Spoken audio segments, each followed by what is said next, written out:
নমস্কার বন্ধুরা, সবাই কেমন আছো? আশা করি সবাই ভীষণ ভালো আছো। আমি রিক্তা দাস। আমি কাটোয়া থেকে একটা ক্যাটারিং সার্ভিস চালাই, যার নাম হচ্ছে অন্নপূর্ণা ক্যাটারিং সার্ভিস। আমাদের ক্যাটারিংয়ে আজকে অর্ডার এসেছিল 35টা পার্সেলের। মেনুতে ছিল সাদা ভাত আর চিকেন কষা। 35টাই পার্সেলের মেনু ছিল।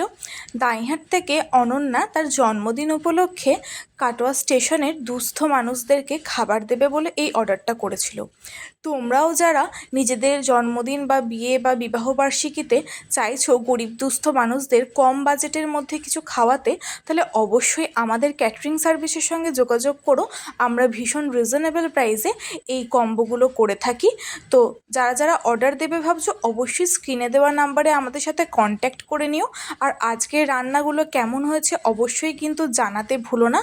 আর একটু হাতে টাইম নিয়ে বুকিংটা করলে ভালো হয়, কারণ এই কন্টেনারগুলো থেকে শুরু করে সব কিছুই অ্যারেঞ্জমেন্ট করতে একটু সময় লাগে। তো যদি ভালো লেগে থাকে অবশ্যই একটা লাইক কমেন্ট শেয়ার করে দিও।